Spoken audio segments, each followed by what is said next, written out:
Salam budaya, salam rahayu, pinanggih malih dengan saya Heru Nugroho di channelnya Heru Nugroho Official.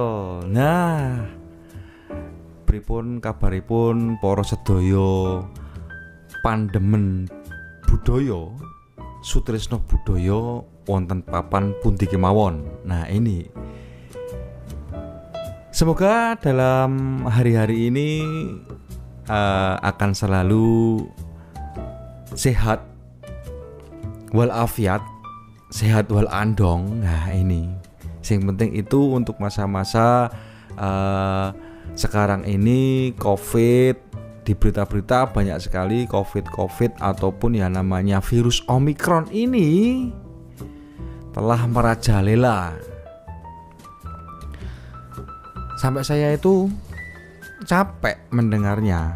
Nah, pokoknya untuk hari ini saya berdoa untuk para sutresna budaya, para kadang kinasih di channelnya Heru Nugroho akan selalu sehat, akan selalu bahagia, jangan lupa bahagia, dan akan selalu sehat juga, ekonominya juga sehat, sedaya manggih kasarasan, sedaya manggih kawilujengan. Nah, menika ingkang harus didoakan, harus diharapkan, semoga semuanya selalu sehat. Mekatan nggih. Oke, dalam konten kali ini terus terang ini konten yang baru, konten baru. Saya ingin menampilkan atau saya akan mengupload ataupun memberikan suasana baru di channelnya HNO, yaitu Radio HNO. Dan di radio ini akan membahas seputar tokoh-tokoh seniman, tokoh-tokoh budaya, ataupun tokoh apapun sejarah, tentang sejarah. Nah, kebetulan saya juga senang akan sejarah ini. Dan para penggemar, para pandemen, dan para sutresna budaya pasti juga akan senang dengan sejarah masa lalu. Di konten kali ini langsung mawon nggih. Di konten kali ini saya akan membawakan atau akan menceritakan tentang sesosok tokoh yang memang beliau ini tidak begitu terkenal, tidak begitu dibicarakan, sering dibicarakan. Langsung saja kita akan membahas biografi hidup. Biografinya yaitu Kartono. Lebih lengkapnya adalah Sosro Kartono itu adalah kakaknya dari Ibu kita Kartini. Nah, monggo, saya akan membacakan Sosro Kartono ini sejarah hidup. Kakak Kartini yang menguasai 35 bahasa. Nah, ini sangat menarik kita bahas, dan akan kita di Radio HNU ini akan kita ceritakan. Dengan penulisnya adalah saya mengambil kontennya ini, mengambil wacana tulisan ini di yukbaca.tirto.id, dan penulisnya adalah Bapak Iswara N. Raditya.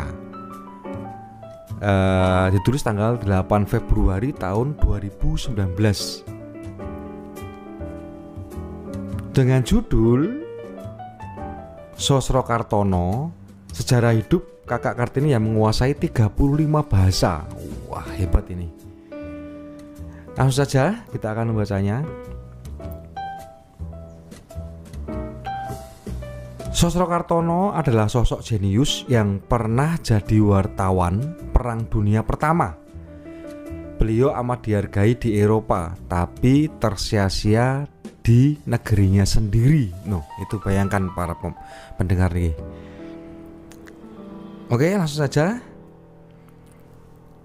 Dengan tegas saya menyatakan diri sebagai musuh dari siapapun yang akan membuat kita menjadi bangsa Eropa atau setengah Eropa dan akan menginjak-injak tradisi serta adat kebiasaan kita yang luhur dan suci. Selama matahari dan rembulan bersinar, mereka akan saya tantang. Wah, ini ungkapannya dari Bapak Sosrokartono, yaitu kakaknya dari Ibu kita Kartini. Ucapan nantang yang seperti mengajak ribut kaum kolonial ini keluar dari mulut Raden Mas Panji Sosrokartono. Beliau ini lelaki Jawa Tulen, seorang ningrat sejati, putra Bupati Jepara Raden Mas Aryo Sosrodiningrat. Tapi jangan salah, Sosrokartono bukan jagoan kampung macam katak dalam tempurung. Selama nyaris 3 dasawarsa, beliau telah berkelana di belahan bumi ataupun tepatnya di Eropa. Sosrokartono adalah lulusan Universitas Leiden. Kakak kandung Raden Ajeng Kartini ini pernah bertugas sebagai wartawan untuk meliput Perang Dunia Pertama. Beliau juga sempat menjadi kepala juru bahasa di Liga Bangsa-Bangsa serta kebudayaan untuk kedubes Perancis di Den Haag. Den Haag ini adalah Belanda. Pemikiran Sosrokartono sangat maju, bervisi jauh ke depan. Beliau menguasai lebih dari 35 bahasa. Saking cerdasnya, orang-orang Eropa menjulukinya si jenius dari timur. Namun saat pulang ke tanah air, segala kelebihan Sosrokartono yang diakui dunia seolah tak terpakai. Pemerintah pada zaman dahulu, pemerintah kolonial Hindia Belanda amat mencurigainya. Cap komunis pun dituduhkan terhadap sang pangeran Sosrokartono. Sosrokartono terlunta-lunta di tanah airnya sendiri. Utangnya menumpuk lantaran susah mendapat pekerjaan.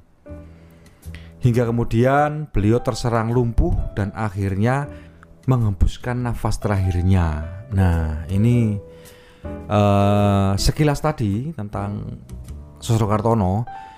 Dan sekarang adalah biografinya dari lahir. Judulnya ini Pangeran Jenius dari Timur. Sosrokartono itu lahir di Jepara tanggal 10 April tahun 1877. Mas Panji Sosrokartono pergi ke Eropa sejak berusia 21 tahun. Wah, sangat muda sekali ya. Terus pada tahun 1898 beliau sudah merantau ke Belanda untuk meneruskan studinya setelah lulus dari sekolah menengah atas di Semarang. Dikutip dari RMP Sosrokartono, RMP ini singkatannya Raden Mas Pangeran Sosrokartono, sebuah biografi tahun 1987 karya Solikin Salam, seorang insinyur berkebangsaan Belanda bernama Insinyur Heining, menyarankan kepada Sosrokartono agar melanjutkan pendidikan ke Polytechnic Schools te Delft. Nah, mungkin ini pengucapan saya salah karena kayaknya ini bahasa Belanda, bahasa kolonial Belanda zaman dulu. Jadi ini rada belepotan mungkin menurut saya ya. Kita lanjut. Jika kelak lulus sebagai insinyur dari Sekolah Tinggi Teknik Belanda itu, Sosrokartono diharapkan bisa mengatasi ancaman krisis air yang diprediksi bakal melanda Jepara dan juga meningkatkan tata kelola penggunaan air untuk pertanian di kawasan itu. Atas dukungan bapaknya, atas dukungan ayahnya, Sosrokartono mematuhi anjuran tersebut meskipun hati kecilnya berkata lain. benar saja. Beliau merasa tidak cocok menjadi siswa di sekolah teknik. Maka Sosrokartono kemudian memutuskan pindah haluan. Beliau memilih jurusan bahasa dan kesusastraan timur di Universitas Leiden. Sejak bersekolah di Semarang, Sosrokartono memang menonjol dalam bidang bahasa dan sastra tentunya.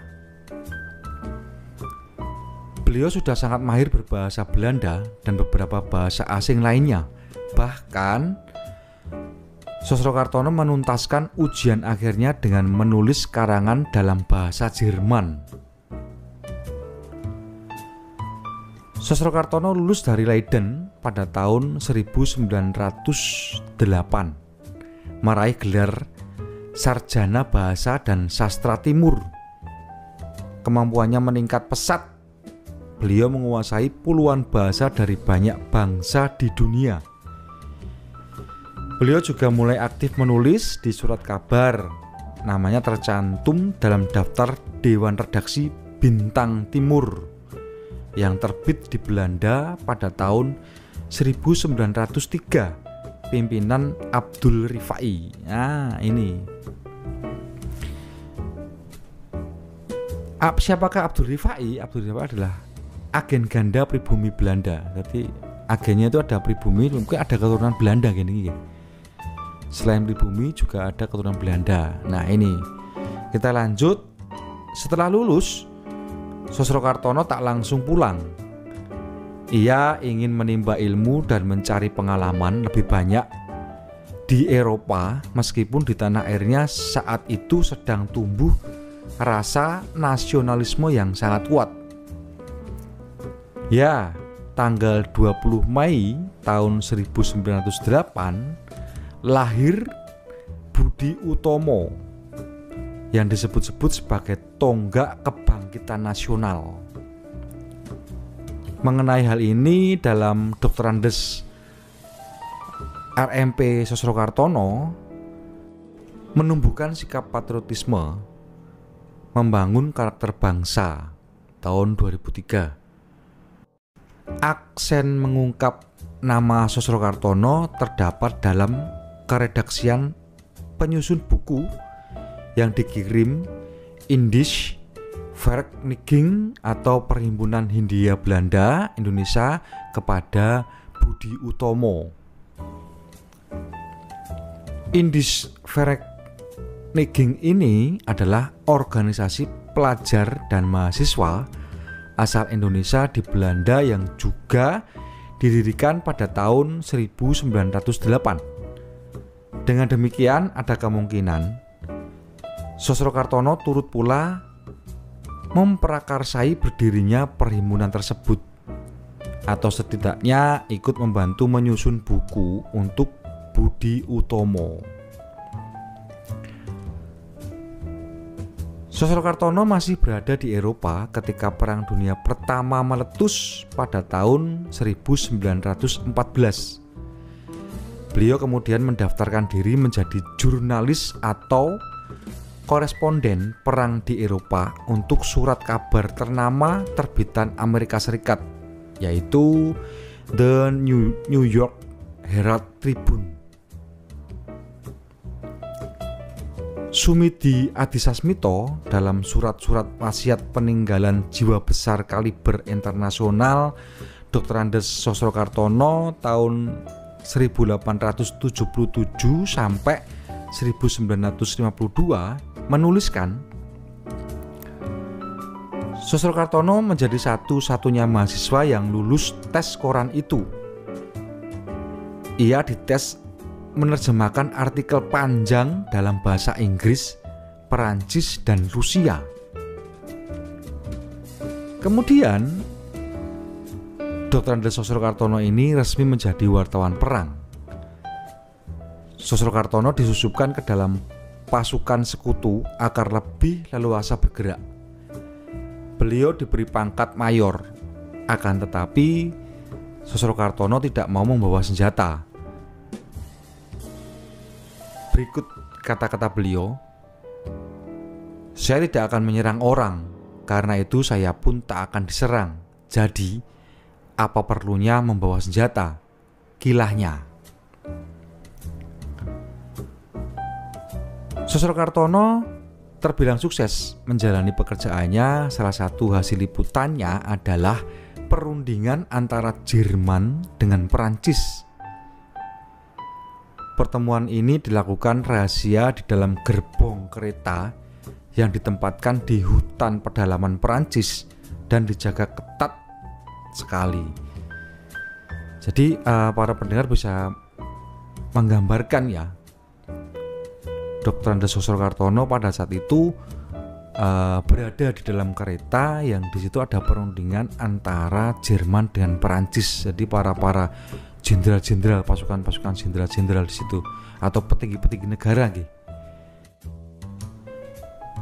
Dalam hal ini Muhammad Hatta adalah wakil presiden Republik Indonesia ini dalam memoir tahun 1979 meyakini gaji Sosro Kartono sebagai jurnalis The New York Herald Tribune sangat besar untuk ukuran zaman itu, yakni 1.250 US dollar per bulan,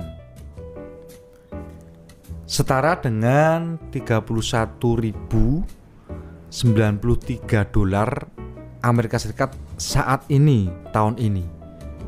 Dan Muhammad Hatta menyebutkan Pangeran Jawa berparas menarik itu hidup dengan pergaulan mewah di Wina, Austria. Berikut saya akan membacakan lagi artikel, judulnya ini adalah Tersia-sia di Negeri Sendiri. Setelah perang berakhir, Sosro Kartono dipercaya menjadi juru bahasa Blok Sekutu pada tahun 1918. Setahun berselang, beliau diminta Volkenbond atau Liga Bangsa-Bangsa. Ini adalah Volkenbond, ini adalah cikal bakal berdirinya Perserikatan Bangsa-Bangsa atau PBB. Sosro Kartono ini diboyong, istilahnya dilamar untuk menjadi kepala juru bahasa di Volkenbond. Kalau zaman sekarang adalah PBB.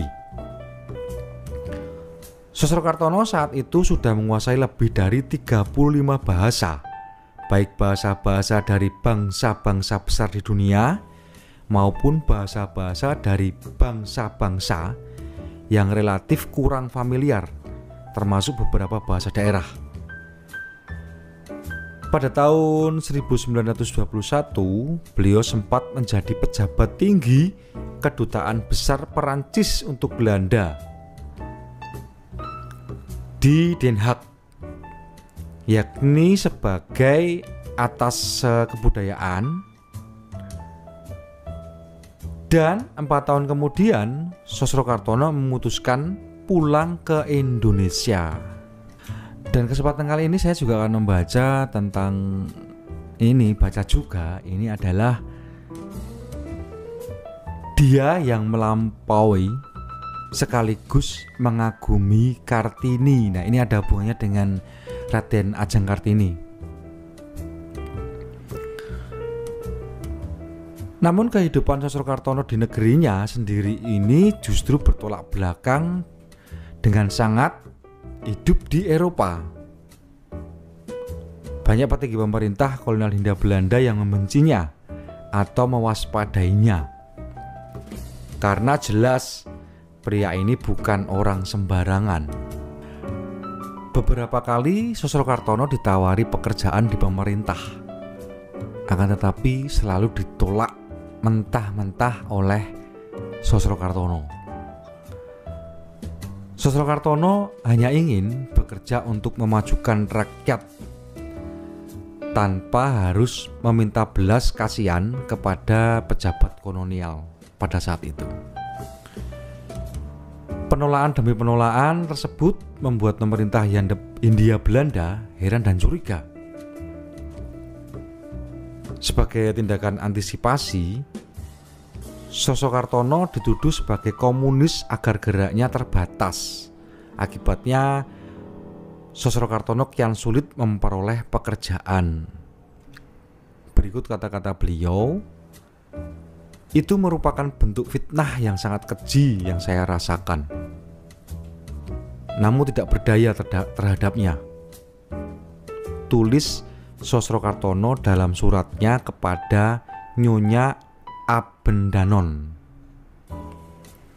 Nyonya yang dimaksud adalah istri Jacques Hendrik Abendanon, adalah mantan Menteri Kebudayaan, Agama, dan Kerajinan Hindia Belanda. Keluarga Abendanon ini memang berhubungan baik dengan keluarga Sosrokartono, termasuk dengan adik perempuannya yang telah wafat pada tahun 1904, yaitu Raden Ajeng Kartini. Dikutip dari tulisan Tunggul Tauladan yang terhimpun dalam buku Tanah Air Bahasa 100 Jejak Pers Indonesia tahun 2007, Sosrokartono melanjutkan keluhannya. Berikut keluhannya.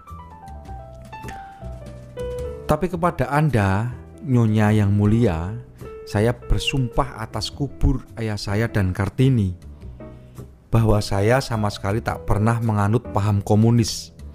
Dulu tidak, sekarang pun tidak. Tidak ada yang lebih saya inginkan daripada bekerja untuk pendidikan mental sesama bangsa saya, dalam artian yang telah dimaksudkan oleh Kartini, Imbu Sosrokartono. Dalam hal ini Ki Hajar Dewantoro juga berperan aktif. Ki Hajar Dewantoro kemudian menawari Sosrokartono untuk mengajar di taman siswa. Namun hanya beberapa tahun saja ia menjalankan pengabdiannya itu. Hidupnya semakin dipersulit oleh jejaring kolonial, dan beliau tidak ingin orang-orang tidak bersalah, yang tidak bersalah itu ikut terkena getahnya. Hidup Sosrokartono kian runyam karena berurusan dengan Snox Horgonze. Ia disebut-sebut terlibat utang besar kepada petinggi pemerintah kolonial yang menjadi otak penaklukan Aceh pada saat itu. Dan pengaruh Horjungge itu amat sangat kuat yang membuat Sosrokartono nyaris tidak mampu berbuat apa-apa. Jadi pengaruh pada zaman dulu itu sangat kuat. Kalau sudah membuat isu, pemerintah Belanda itu sangat-sangat cerdik, sangat-sangat cerdas untuk membuat orang itu bisa terpuruk. Dibaca juga itu tentang pembantaian oleh Belanda di pedalaman Aceh. Nah, ini ada hubungannya tadi tentang pengaruh Horjungge yang membuat Sosrokartono tidak terberdaya, tidak bisa berbuat apa-apa. Ini ada hubungannya dengan pembantaian oleh Belanda di pedalaman Aceh. Tekanan batin yang datang bertubi-tubi membuat Sosrokartono jatuh sakit hingga mengalami kelumpuhan sejak tahun 1942, tepat ketika penjajahan Belanda berakhir dan digantikan oleh Jepang. Dalam kondisi tak berdaya, sang pangeran melewatkan peristiwa demi peristiwa penting yang terjadi di tanah airnya. Namun dikutip dari buku judulnya adalah Wajah Bandung Tempo Dulu tahun 1984, karya dari Haryoto Kunto, Sosrokartono pernah dikunjungi utusan Soekarno untuk menanyakan tentang peluang Indonesia merdeka. Kepada utusan Soekarno itu, Sosrokartono mengatakan bahwa Indonesia pasti merdeka, dan itulah yang kemudian terjadi. Sosrokartono kemudian dipercaya sebagai ahli ilmu kebatinan dan spiritual, orang yang mampu mengetahui sesuatu sebelum diberitahu. Itu adalah konotasi dari spiritual ataupun ahli dalam ilmu kebatinan dan spiritual. Kemudian kondisi kesehatan Sosrokartono tidak berangsur membaik. pada tanggal 8 Februari tahun 1952, tepat di kalau hari ini tahun 2022 itu sekitar berapa ya, 70-an tahun yang lalu, sang jenius Raden Mas Panji Sosrokartono wafat pada usia 74 tahun setelah berjuang sekuat tenaga dalam kelumpuhan dan kepayahannya. Dan ini ada baca artikel juga terkait sejarah Indonesia, tulisannya dari Pak Iswara N. Raditya. Nah, ini penulis adalah sumbernya dari cerita biografi Sosrokartono ini. Penulisnya adalah Iswara N. Raditya dan editornya Pak Ivan Aulia Ahsan. Nah, ini nanti di deskripsinya Heru Nugroho Official akan disertakan juga artikel ataupun link dari tirto.id. Nah, ini nuwun sewu, berikut tadi pembahasan tentang sejarah biografi Dr. Andes Sosrokartono, kakandanya Raden Ajeng Kartini.